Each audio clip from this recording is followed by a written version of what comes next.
जय हिंद दोस्तों। United states ने भारत के नेबरहुड में अपनी गंदी चाल चलना शुरू कर दी जिस दिन भारत के आर्मी चीफ ने श्रीलंका के आर्मी चीफ के साथ मीटिंग की और 20 Mahindra Scorpio N SUV gift किए। उसी दिन यूनाइटेड स्टेट्स ने अनाउंस कर दिया कि भाई वो 10 हेलीकॉप्टर गिफ्ट करेंगे श्रीलंका को। जी हाँ, उसी दिन। और आसिम मुनीर जो है वाघा बॉर्डर के एकदम नज़दीक आ चुका है, लाहौर के गैरिसन के अंदर, और वहाँ पे उसने आज कुछ बातें बोली हैं। उसने क्या बोला है? और नेपाल का जो प्रचंडा है, जो पूर्व प्रधानमंत्री है वहाँ का, अब वो आके अजित डोवल जी के साथ मिला है। जी हाँ, दिल्ली के अंदर। अब ये मीटिंग एक रेस्टोरेंट के अंदर हुई, प्राइवेट सेटअप के अंदर। अब उस मीटिंग के अंदर वन ऑन वन डोवल जी और प्रचंडा के बीच में क्या बातें हुई, देखिए। नेपाल के अंदर इस समय 3 पॉलिटिकल पार्टीज़ यूनाइट हो चुकी हैं डीप स्टेट के अगेंस्ट, जिनका वो चलो उस पे मैं आता हूँ अभी इस वीडियो में। तो यहाँ पे ये भी चीज़ आज हुई है। और बाहर एक रॉयटर्स ने एक रिपोर्ट का एक दावा किया है कि भाई भारत जो है वो चाइना के जो फर्म्स हैं, जिनको भारत ने बैन कर दिया था गवर्नमेंट प्रोजेक्ट्स में बिड करने के लिए, उसको अभी भारत वो बैन को हटा रहा है। जी हाँ, अलाउ कर रहा है, ऐसा दावा किया है रॉयटर्स के रिपोर्ट के अंदर। और इसको जैसे ही रिपोर्ट बाहर आया, सारे भारत के मीडिया आउटलेट्स ने शुरू कर दिया यही चीज़ को छापने के लिए। ठीक है। अब इसके अलावा बीएसएफ ने आज एक बंदे को गोली मारी, घुसपैठ को। अब माना जाता है कि भाई 25 दिन पहले वो बंदे को वाप ऑलरेडी गोली मारी हुई थी। और इसको लेके और बहुत सारी चीज़ों को लेके आज कंगलुओं ने प्रोटेस्ट शुरू कर दिए इंडियन हाई कमीशन के सामने कि भाई बीएसएफ जो है वो लोगों के, बांग्लादेशियों के ऊपर गोलियां चला रहा है, ऐसा आरोप लगा दिया है। और कंगलुओं ने आज यूनस गवर्नमेंट के नाक में दम कर दिया, बोला कि भाई जो हदी के जो किलर्स हैं उस रिपोर्ट को हम रिजेक्ट करते हैं। और वो वहाँ पे भी कुछ और चीज़ें चल रही हैं। लेकिन पाकिस्तान का जो JF-17 जो है, जो मैंने आपको कल बताया था कि पाकिस्तान सऊदी अरेबिया को अब JF-17 बेचने की बातें कर रहा है, भाई यहाँ पे एक बहुत बड़ा स्कैम हो रहा है दोस्तों। पाकिस्तान JF-17 सऊदी अरेबिया को बेच तो रहा है, लेकिन भाई यहाँ पे गफला है। अब वो गफला क्या है उसके बारे में भी हम बात करते हैं। और एक अफ़वाह इस समय चल रही है कि भाई इज़राइल, यूएस और पाकिस्तान की मीटिंग हुई पाकिस्तान के रावलपिंडी के अंदर। देखिए, ये सिर्फ़ अफ़वाह है। अब लेकिन फिर भी मैं इसके बारे में थोड़ा-सा बात करूँगा। कंगलुओं ने अब अचानक इतनी हिम्मत करके बोल दिया हम वर्ल्ड कप में खेलेंगे ही नहीं, क्योंकि हमें हमारी वेन्यू जो है वो शिफ्ट नहीं की जा रही है। ऐसा दावा कर दिया कि कंगलुओं ने बोला कि भाई उनका जो नेशनल प्राइड है वो उनको अलाउ नहीं कर रहा है वर्ल्ड कप के अंदर खेलने के लिए। भाई अब ये कौन सा प्राइड है, इसके बारे में हम थोड़ा बात करते हैं। भारत ने आज अरेबियन सी के अंदर नो टाइम इशू कर दिया, पाकिस्तान ने भी नो टाइम इशू कर दिया, वहाँ पे बे ऑफ बंगाल में भी भारत ने नो टाइम इशू कर दिया, और यहाँ पे कुछ और चीज़ें भी चल रही हैं। इसके अलावा और बहुत सारे अपडेट्स मैं आज लेके आया हूँ दोस्तों। दोस्तों, इस वीडियो को लाइक कीजिए, मेरे चैनल को सब्सक्राइब कीजिए। मेरा नाम है गिरीश और आप देख रहे हैं जियो पॉलिटिक्स। चलिए स्टार्ट करते हैं। देखिए, सबसे पहले शुरुआत जो है आज के वीडियो का मैं इस खबर से करूँगा। देखिए, वैसे तो मुनीर जो है वाघा बॉर्डर के पास आया है कि भाई उसके बारे में तो हम बात करेंगे ही, लेकिन आज का जो शुरुआत मैं इससे करूँगा कि भाई मैंने आपको कल बताया था कि हमारे army chief general Upendra Dwivedi वो जाके मिले थे श्रीलंका के आर्मी चीफ के साथ। और भारत और श्रीलंका के जो डिफेंस टाइज हैं वो अब अलग लेवल पे लेके जाने की यहाँ पे तैयारियां की जा रही हैं। और मैंने आपको कल बताया था कि Mahindra Scorpio N 20 Mahindra Scorpio N Indian army ने गिफ्ट किया श्रीलंकन आर्मी को। अब उसी दिन जिस दिन चीफ ऑफ हमारे chief of army staff Sri Lanka में थे, उसी दिन यूनाइटेड स्टेट्स अनाउंस करता है कि भाई वो 10 यूएस नेवी के TH-52 हेलीकॉप्टर्स श्रीलंका को गिफ्ट करेगा। ठीक है? उसकी जो डिज़ास्टर्स को जो रिस्पॉन्ड करने की जो कैपेबिलिटी है श्रीलंका की, उसको इम्प्रूव करने के लिए। तो यहाँ पे हमारे नेबरहुड के अंदर एक कॉम्पिटिशन छिड़ चुकी है कि भाई भारत, जयशंकर जी ने कल बताया था, राइट? मैंने आपको बताया था कि भाई कैसे भारत फर्स्ट रिस्पॉन्डर है जब भी कोई अर्थक्वेक आता है, सुनामी आता है या कुछ भी नेचुरल कैलामिटी होता है, भारत फर्स्ट रिस्पॉन्डर है हमारे नेबरहुड के लिए। ऐसा दावा किया था ना। मैंने आप लोगों को बोला था कि ये स्ट्रैटेजी हमारे फॉरेन पॉलिसी की सबसे मुख्य पिलर नहीं हो सकती, और वही चीज आज हुई। यूनाइटेड स्टेट्स ने उसी दिन जिस दिन भारत ने एक गिफ्ट किया, एड किया, दिया श्रीलंका को स्कॉर्पियो एन का, उसी दिन 10 हेलीकॉप्टर्स गिफ्ट कर दिए। तो ये जो एड और दान देने का जो कंपटीशन है, इसमें आप यूनाइटेड स्टेट्स से compete नहीं कर सकते। अगर वो पैसा फेंकेंगे तो वो ऑब्वियस सी बात है, वो हमसे ज़्यादा भी पैसा फेंक सकते हैं। और अगर इंटरनेशनल लिवरेजेस की बात करूँ, तो भाई डीप स्टेट के साथ हाथ मिलाना कोई भी छोटी कंट्री के लिए बहुत बड़ी बात होती है। तो ये जो हमारी फॉरेन, मैं वापस रिपीट नहीं करूँगा, रैंट नहीं करूँगा, लेकिन कहने का पॉइंट ये है कि यूनाइटेड स्टेट्स ने 10 हेलीकॉप्टर्स ऑफ़र की है यहाँ पे। देखिए ये जो हेलीकॉप्टर्स है, बाय द वे, इसमें कॉम्बैट का कोई भी एंगल नहीं है, ये प्योरली रेस्क्यू हेलीकॉप्टर्स है। इसमें 5 लोग फिट होते हैं, 1 पायलट और 4 लोग, मतलब कोई डिज़ास्टर रिलीफ के लिए ही ये दिया जा रहा है। और ये जो हेलीकॉप्टर्स हैं, ये 12 महीने के अंदर यूनाइटेड स्टेट्स डिलीवर करने वाला है। ऐसा नहीं भारत के तरह कि भाई 4 साल बाद डिलीवर होता है एचएएल के अंदर। देखिए आज आसिम मुनीर ने वाघा बॉर्डर से 30 किलोमीटर दूर लाहौर के गैरिसन के अंदर विजिट किया उसने। और वहाँ पे उसने आज एक और धमकी बोलो या जो भी बोलो यार, उसकी इधर धमकी जो है, बोला कि भाई पाकिस्तान का ज़ीरो टॉलरेंस है towards any threat to Pakistan national security. ऐसा ऐसा उसने सारी बातें वहाँ पे बोली है। वहाँ पे उसने ट्रेनिंग एक्सरसाइजेस वगैरह देखी उस गैरिसन के अंदर। और वहाँ पे देखिए ये विजिट, वैसे तो ये विजिट हमेशा करते रहता है, लेकिन इस बार भारत के बॉर्डर के एकदम नज़दीक इसने किया है। तो ये चीज़ हुई आज। लेकिन सबसे बड़ी खबर इस समय ये है कि नेपाल के प्रचंडा जो हैं, जो वहाँ के पूर्व प्रधानमंत्री रह चुके हैं, उन्होंने एक सीक्रेट मीटिंग की अजित डोभाल के साथ। देखिए सीक्रेट मतलब ये तो मीडिया में आ चुकी है, अभी इस हफ्ते हुई थी, लेकिन इसमें जो बातें हुई हैं वो सीक्रेट है, क्योंकि ये बहुत ही प्राइवेट मीटिंग थी। अजित डोभाल जी माना जा रहा है कि प्रचंडा के साथ मिले थे एक 5 स्टार होटल के रेस्टोरेंट के अंदर, जहाँ पे ये दोनों प्राइवेट कॉन्वर्जेशंस यहाँ पे कर रहे थे।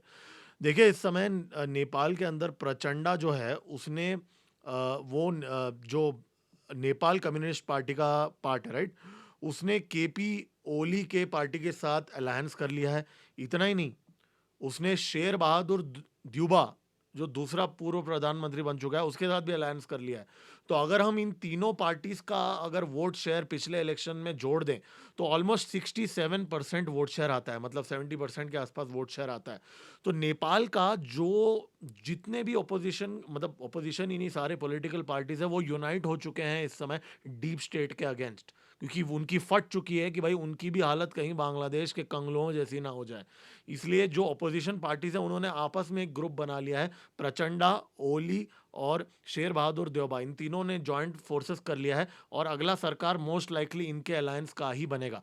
अब ये अलायंस कितने दिन तक टिकेगा कि क्या टिकेगा, वो अलग कहानी है, लेकिन डीप स्टेट से रक्षा करने के लिए इन तीनों ने अपना अलायंस बना लिया और ये जाके अजित डोभाल जी से मिलते हैं। अब इसका क्या मतलब हो सकता है? क्या भारत यहाँ पे एक एक्टिव रोल प्ले कर रहा है नेपाल के अंदर यूनाइटेड स्टेट्स को धक्का मारने के लिए? यूनाइटेड स्टेट्स श्रीलंका के अंदर घुसने की पूरी कोशिश कर रहा है इस समय, लेकिन भारत नेपाल में यूनाइटेड स्टेट्स को घुसने के लिए बहुत सारे अड़चन डाल रहा है, इतना आसान नहीं है। और भारत यहाँ पे शायद, मुझे ऐसा लग रहा है, I think it's too early to say anything. अभी भी जेन जी के प्रोटेस्टर्स, देखिए माना जा रहा है कि वो अभी अपने इंस्टाग्राम रील्स में बिजी हैं वहाँ पे, लेकिन वापस प्रोटेस्ट कर सकते हैं, तख्ता पलट कर सकते हैं। लेकिन मुझे ऐसा लग रहा है कि भारत का ये जीत है नेपाल के अंदर इस समय जो हो रहा है, but it's too early to give any verdict. देखिए न्यूज़ 18 को इस मीटिंग के डिटेल्स के बारे में ये बताया गया कि भाई ये जो मीटिंग है, नेपाल की नेशनल स्टेबिलिटी को लेके बहुत बड़ी इसमें डिस्कशंस की गई, क्योंकि अगर नेपाल डिस्टेबलाइज होता है तो चाइना जो है वो नेपाल के अंदर घुस सकता है और यूनाइटेड स्टेट्स भी बहुत कुछ कर सकता है। इस समय मैं आपको याद दिला दूं, आईएसआई के बहुत सारे इन्फिल्ट्रेशंस जो हैं वो नेपाल बॉर्डर से होती हैं, तो बहुत ही इंपॉर्टेंट बॉर्डर है। देखिए आज रॉयटर्स की एक रिपोर्ट ने ये खुलासा किया है कि भारत जो है वो चाइनीज फर्म को, भारत ने जो रिस्ट्रिक्शंस डाले थे गवर्नमेंट कॉन्ट्रैक्ट्स में पार्टिसिपेट करने के लिए, उन रिस्ट्रिक्शंस को भारत हटा रहा है। जी हाँ, ऐसा दावा किया है रॉयटर्स के जर्नलिस्ट ने। अब ये जो रिपोर्ट है, जैसे ही ये रिपोर्ट पब्लिश होता है, सारे भारत के जर्नलिस्ट जो हैं, मतलब मीडिया आउटलेट्स जो हैं, money control, news 18, India today, NDTV, सब लोग ये रॉयटर्स के रिपोर्ट को इस समय कोट कर रहे हैं। अब देखिए मैं आपको बता दूं, रॉयटर्स जो है वो डीप स्टेट का माना जाता है एक अंग है। अब उसने ये रिपोर्ट इस टाइम पे क्यों रिलीज किया? देखिए, लेकिन मैं आपको बैकग्राउंड बता देता हूँ। गलवान के जो क्लैश के बाद में भारत ने एक नया रूल लेके आया था भारत, जहाँ पे जो भी चाइनीज गाँव गाँव कंपनीज को अगर भारत के गवर्नमेंट कॉन्ट्रैक्ट्स में बिड करना है, तो उनको सिक्योरिटी क्लियरेंसेस लेनी पड़ेंगी, पॉलिटिकल क्लियरेंसेस लेनी पड़ेंगी, विच बाय द वे ये चाइना के अंदर बहुत ही कॉमन है। अगर किसी भी विदेशी कंपनी को चाइना के अंदर इन्वेस्ट करना है तो ये काफ़ी कॉमन प्रोसेस है। ये प्रोसेस भारत ने गलवान के बाद में लेके आया था भारत, और तब से लेके आज तक ये रिस्ट्रिक्शंस है। और अब माना जा रहा है कि भाई कुछ सोर्सेस, सूत्रों के अनुसार रॉयटर्स क्लेम कर रहा है कि भाई पीएमओ के ऑफिस में एक रिकमेंडेशन रखी गई है, एक फाइल रखी गई है मोदी जी के टेबल पे कि भाई आप जो हैं, आप चाइना के ऊपर जो रिस्ट्रिक्शंस हैं उन्हें हटा दीजिए। और अब ये थोड़ा मेरे को प्रोपेगेंडा क्यों लग रहा है मालूम है, उसके पीछे कुछ रीज़न भी है। देखिए, यहाँ पे इन्होंने ये लिखा है, ये आर्टिकल के अंदर ये भी लिखा है कि भाई चाइनीज़ फर्म्स को रोकने के बाद भारत के 700 से 750 बिलियन डॉलर्स के जो कॉन्ट्रैक्ट से चाइना को बेदखल कर दिया था। और इसके अंदर माना जा रहा है कि एक 216 मिलियन ट्रेन मैन्युफैक्चरिंग कॉन्ट्रैक्ट में से चाइना को बेदखल कर दिया गया था गलवान के बाद में। और इसके वजह से क्या हुआ, भारत के अंदर बहुत सारा नुकसान हो रहा था। जी हाँ, ऐसा दावा किया रॉयटर्स ने। और रॉयटर्स ने ये भी बोला कि भाई हमने जब ये रिपोर्ट पब्लिश किया था तब से भारत हेवी इलेक्ट्रिकल्स का शेयर प्राइस 10% कम हो गया और एलएनटी का भी शेयर प्राइस 3% कम हो गया। तो मतलब रॉयटर्स खुद को ही चढ़ा रहा है कि भाई हमारे रिपोर्ट की वजह से शेयर मार्केट का प्राइस कम हो रहा है। इससे ही आपको मालूम पड़ रहा है कि ये कौन ये आर्टिकल्स लिखवा रहा है। ब्राउन सिपॉइस, जो गोरे लोग हैं ना, वो सांवले लोगों से, मतलब भारत के जो जर्नलिस्ट हैं उन लोगों को अपना गुलाम बना के ऐसे आर्टिकल्स लिखवाता है। मुझे पर्सनली तो ऐसा नहीं लगता ऐसा होगा, लेकिन देखिए मैं कोई अभी एस्ट्रोलॉजर तो नहीं हूँ। अगर ऐसा हो गया तो बहुत ही दुर्भाग्यपूर्ण बात होगी, लेकिन मुझे लगता नहीं ऐसा होगा।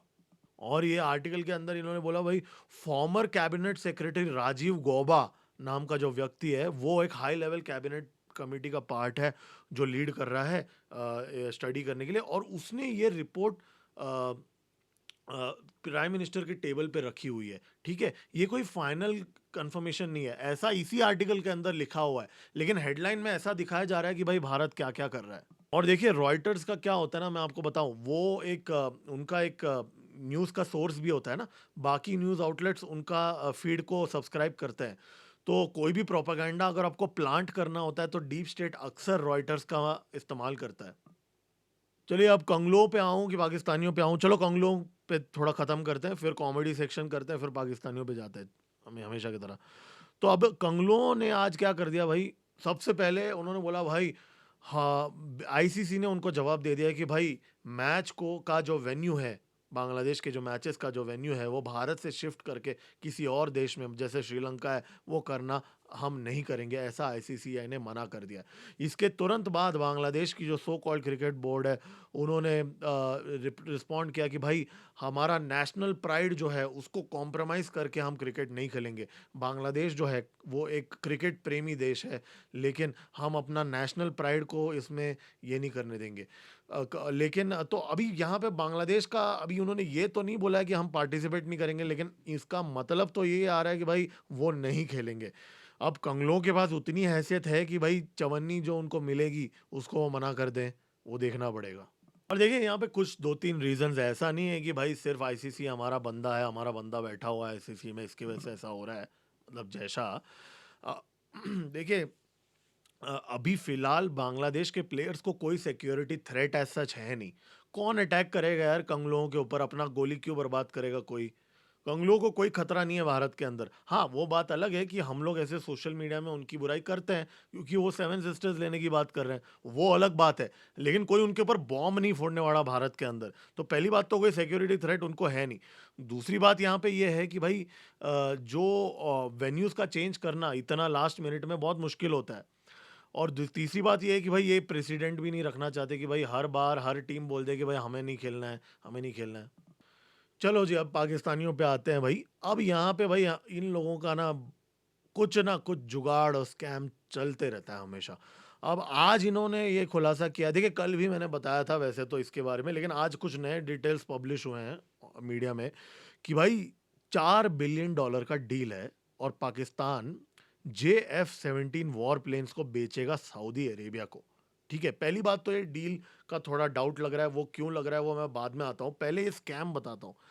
अब आसिम मुनीर ने बोला भाई जो मोहम्मद बिन सलमान को बोला कि भाई आप जो हैं अभी हमें आपको $2 बिलियन देने बनते हैं। वैसे तो बहुत सारे बिलियन डॉलर देने बनते हैं, बट जो ड्यू है अभी फ़िलहाल उनका $2 बिलियन देने बनते हैं। तो आसिम मुनीर ने बोला जी एक काम करते हैं, हम ना आपको ना JF-17 जो हम चाइना के साथ बना रहे हैं, वो हम आपको दे देंगे।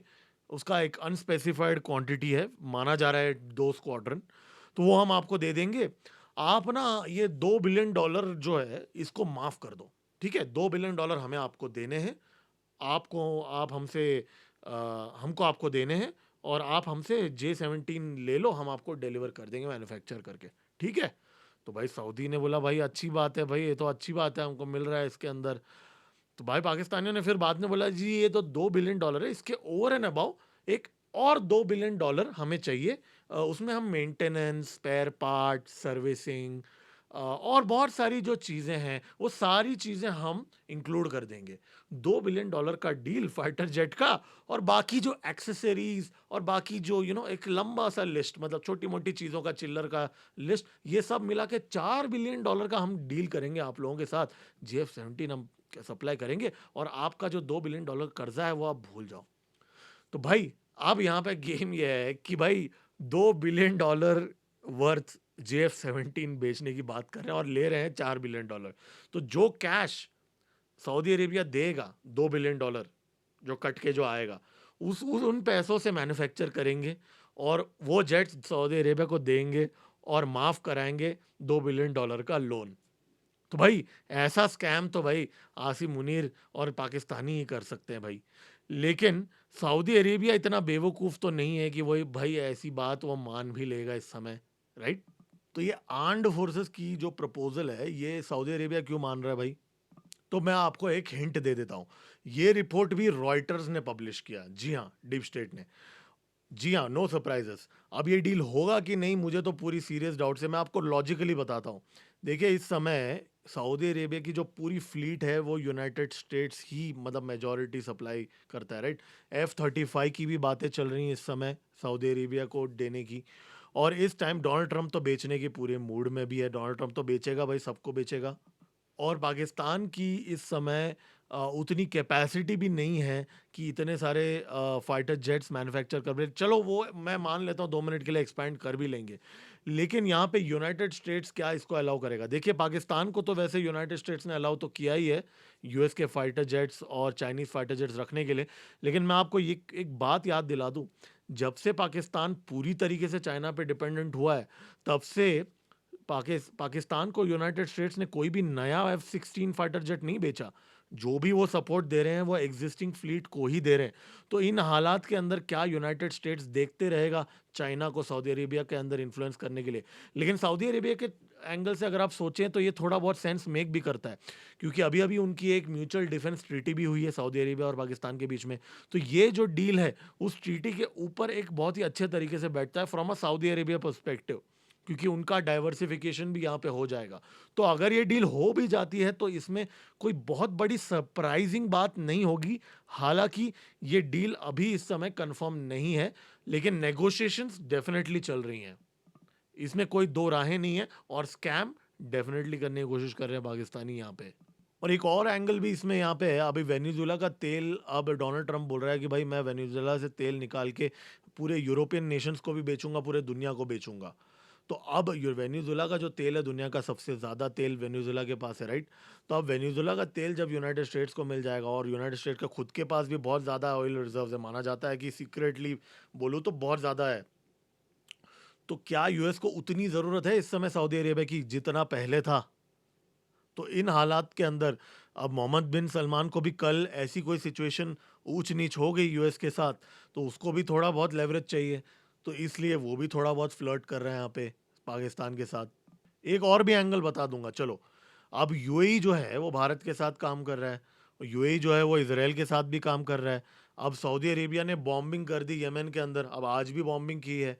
और यूएई बैक्ड एसटी जो सदर्न ट्रांजिशनल फोर्सेस को बॉम्बिंग की है सऊदी अरेबिया ने। अब माना जा रहा है, अब वो भी है वैसे एक अपडेट है, चलो इसके साथ ही बता दूंगा मैं आपको। जो लीडर है एसटीसी का यमन के अंदर, वो वहाँ पे गल्फ ऑफ एडन से उड़ के सोमालीलैंड पहुँच गया। जी हाँ, वो सोमालीलैंड जिसको इज़राइल ने रिकॉग्नाइज़ कर दिया, वो सोमालीलैंड जिसके अंदर भारत ने बर्बरा पोर्ट के अंदर नेगोशिएट कर लिया है एक नेवल बेस के लिए। जी हाँ, ये हो रहा है।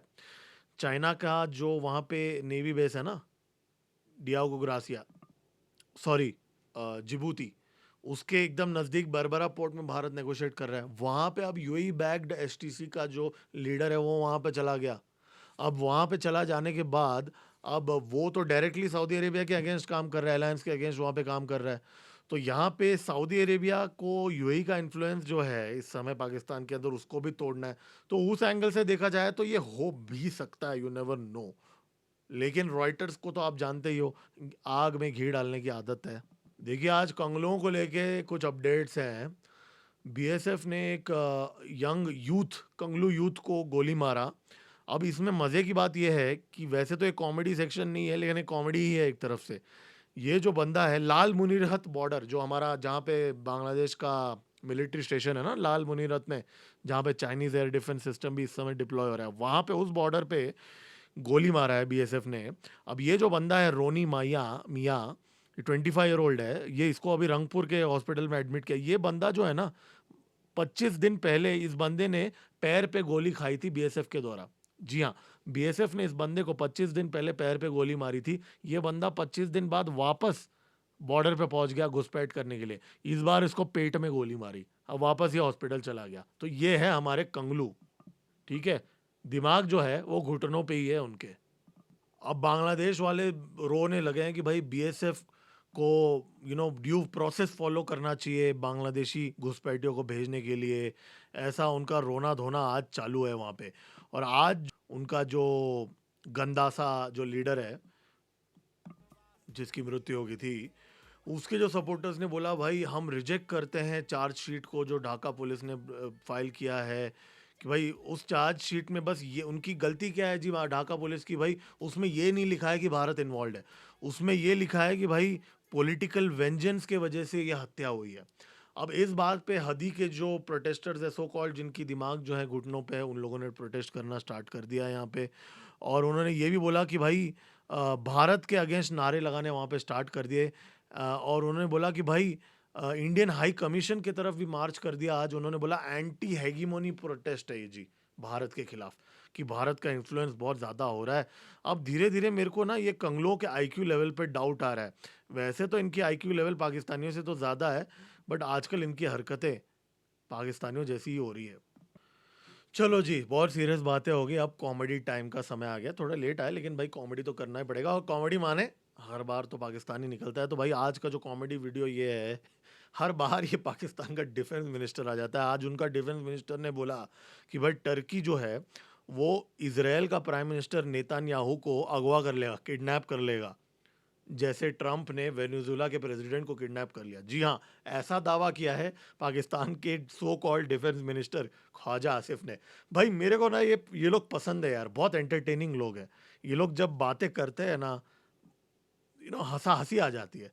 तो चलो इसने क्या बोला वो थोड़ा देख लेते हैं। वो उसको उसको इंटरनेशनल क्रिमिनल कोर्ट ने उसको एब्सकॉन्डर डिक्लेयर किया हुआ है। एब्सकॉन्डर डिक्लेयर किया है, जिसको उसको अमेरिका उसको अगवा करे, उसको अगवा करके लेके जाए, अपनी किसी अदालत में मुकदमा चलाए, अगर इंसानियत का दोस्त है अमेरिका। तो अगर नेतन्याहू को तुर्की ने अगवा करके अनकरा पहुंचा दिया फिर क्या होगा?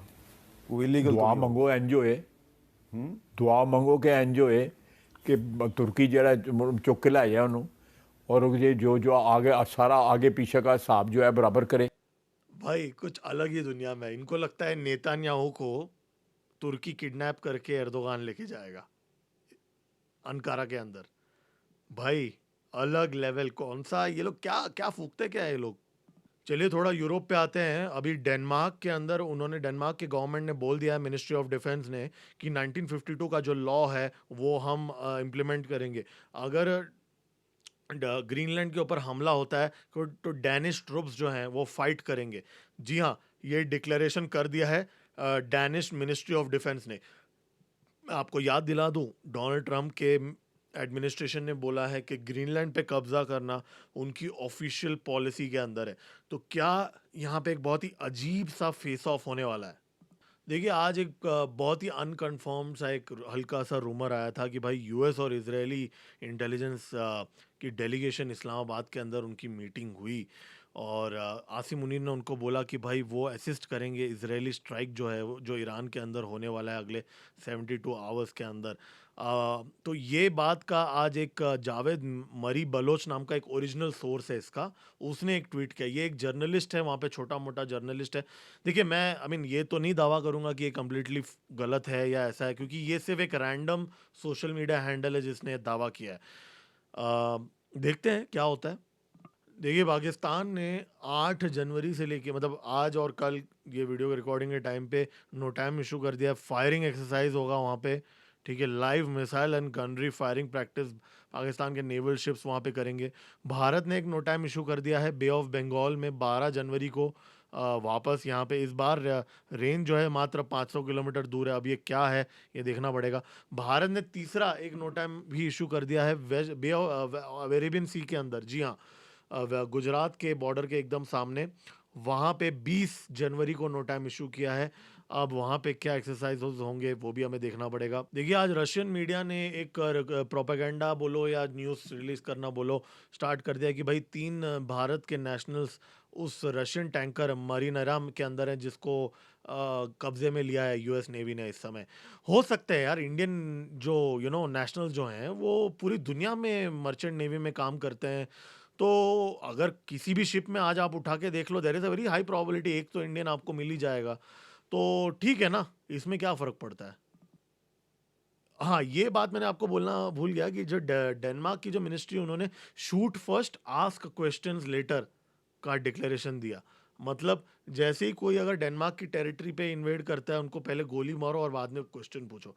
बड़े बड़ी बातें अब ये करेंगे कि नहीं देखना पड़ेगा। देखिए रशियन मीडिया आउटलेट्स जो है ना इस समय प्रोपेगेंडा बोलो या जो भी बोलो, उनका ये दावा है कि रशिया जो है वो अब यूएस और यूके की ऑयल टैंकर्स को नॉर्थ सी, ब्लैक सी और बाल्टिक सी के अंदर सीज करने की तैयारी कर रहा है। जी हाँ, ऐसा दावा कर रहे हैं रशिया के ओसेंट हैंडल्स। अब कोई मेन स्ट्रीम मीडिया में खबर नहीं आई है, लेकिन ऐसी बातें अभी चल रही हैं। देखिए आज जयशंकर जी यूरोप के अंदर हैं। उन्होंने पोलैंड के जो फॉरेन मिनिस्टर के साथ मीटिंग की, फ्रांस के फॉरेन मिनिस्टर के साथ की, फिर जर्मनी के फॉरेन मिनिस्टर के साथ भी मीटिंग की। फिर उन्होंने कहा कि भाई भारत और यूरोपियन यूनियन के बीच में जो रिश्ते हैं उनको हमें अलग लेवल पे लेके जाना पड़ेगा, ये वो। जयशंकर जी ने ये बातें उस दिन कहीं जब पोलैंड के मिनिस्टर ने एक दावा किया कि भाई भारत ने रशिया के ऑयल परचेजेस को कम कर दिया, जबकि वो ऑल टाइम हाई पे है नवंबर तक। दिसंबर में थोड़ा डिप हुआ है बट उतना डिप तो हर महीने होते रहता है। तो यहाँ पे जयशंकर जी ने यहाँ पे ये बात की है। देखिए आज जयशंकर जी ने वैसे फ्रांस के मिनिस्टर्स के साथ भी मीटिंग की है। वहाँ पे माना जा रहा है कि हमारा जो साफरन का जो इंजन का जो कोर डेवलपमेंट है उससे रिलेटेड भी बातें हुई। और इस समय अगर मैं आपको बता दूं, रशिया के अलावा अगर कोई 2 देश हैं जो भारत को मिलिट्रीली हेल्प करते हैं या डील करते हैं, बिजनेस करते हैं, वो इजराइल है और फ्रांस है। तो उस एंगल से देखा जाए तो जयशंकर का ये विजिट इस टाइम पे होना बहुत ही महत्वपूर्ण है। देखिए ढाका के बांग्लादेश के अंदर इस समय कंगलों के अंदर जो रेडिकलाइजेशन इतना ज़्यादा है वो इससे मालूम पड़ता है कि आज एक वीडियो वायरल हो रहा है जहाँ पे जो ढाका के एक यूनिवर्सिटी के अंदर नारा एक तकबीर और वो सारे नारे लग रहे थे। और हदी के को लेके नारे लग रहे थे, एंटी इंडियन नारे यहाँ पे लग रहे थे जमात इस्लाम की स्टूडेंट विंग के अंदर। तो it's a very radicalise name but मज़े की बात यह है कि वो यूनिवर्सिटी का नाम जगन्नाथ यूनिवर्सिटी है। देखिए एक छोटा सा अपडेट है, मोदी जी ने आज इंडियन एआई स्टार्टअप्स के साथ में एक राउंड टेबल किया। मैं आपको याद दिला दूं, अब कुछ ही हफ्तों में ग्लोबल एआई समिट होने वाला है दिल्ली के अंदर, जहाँ पे जो भी टॉप आईटी कंपनीज के हेड्स आने वाले हैं भारत के अंदर। तो it is a very big diplomatic step. आज एक वीडियो वायरल हो रहा है जहाँ पे फ्लोरिडा का एक रिपब्लिकन कैंडिडेट जेम्स फिशबैक जो है वो विवेक रामास्वामी का मजाक उड़ा रहा है कि विवेक रामास्वामी अपने घर पे नंगे पैर चलता है और हाथ से खाना खाता है, फोर्क का इस्तेमाल नहीं करता। ऐसा करके वो वहाँ पे बोलता है और जो भी लोग उसके आसपास खड़े हैं वो सारे हंसते हैं। जी हाँ, अगर आपको It यकीन would नहीं be होता weird if I showed up not wearing, but look, लोग हंस रहे हैं और मजाक उड़ा रहे हैं। देखिए, अगर यूएस के अंदर विवेक रामास्वामी का अगर रेसिज्म में मजाक उड़ सकता है, उसकी बच्चों के ऊपर मजाक उड़ सकता है, तो बाकी जो हमारे एनआरआई भाई बहन हैं उनके साथ तो क्या ही होता होगा, आप इमेजिन कीजिए। देखिए, आज सऊदी अरेबिया का दावा है, मैंने आपको ये पहले ही बता दिया था पाकिस्तान के अपडेट के साथ, कि भाई यमन का जो रिबेल लीडर है वो अब सोमालीलैंड चला गया है। तो कहीं ना यहाँ पे क्या हो रहा है ना, सऊदी अरेबिया, पाकिस्तान, यूएस का एक अलायंस बोलो या जो भी बोलो, एक ब्लॉक बन रहा है। इसराइल, यूएई, भारत, कुछ चीज़ें चल रहा है, लेकिन यूएई पाकिस्तान के साथ भी थोड़ा एंगेज करता है। तो डायनामिक्स जो है थोड़ा चेंज हो रहा है यहाँ पे। देखिए, अदानी ग्रुप ने अभी ब्राज़ील के एम्ब्रायर के साथ कंपनी के साथ फिक्स्ड विंग एयरक्राफ्ट के फाइनल असेंबली लाइन भारत के अंदर खोलने के लिए एक डिस्कशन स्टार्ट कर दिया है यहाँ पे।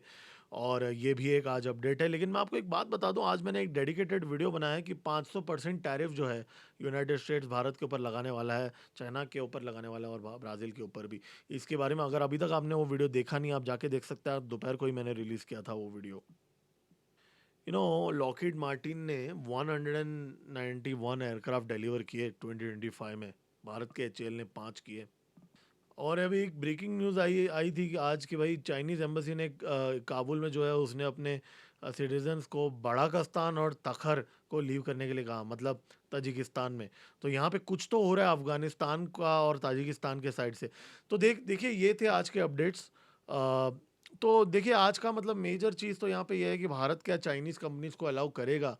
और यहाँ पे ये जो डिप्लोमेसी में यूएस अब हेलीकॉप्टर प्रोवाइड कर रहा है श्रीलंका को, क्या जयशंकर जी की जो स्ट्रैटेजी है कि हम एड देके देशों को अपने पास खींच लेंगे, क्या ये कितना सक्सेसफुल है। और नेपाल के अंदर अजीत के जो मिनिस्टर्स अब अजीत डोवल जी से मिल रहे हैं, क्या भारत का इन्फ्लुएंस नेपाल में इस समय बढ़ रहा है। तो यह सारी चीज़ें आज हमें देखने को मिली। तो दोस्तों, ये थे आज के जियोपॉलिटिकल अपडेट्स। ऐसे ही मैं रोज़ अपडेट्स लेके आते रहूँगा। रात को, दिन में मेरे कुछ फोकस्ड वीडियोस होते हैं, रात को डेली अपडेट्स होते हैं। इसलिए मेरे चैनल को सब्सक्राइब कीजिए, मेरे वीडियो को लाइक कीजिए। मेरा नाम है गिरीश और आप देख रहे हैं जियोपॉलिटिक्स। मिलते हैं अगले वीडियो में। जय हिंद, भारत माता की जय।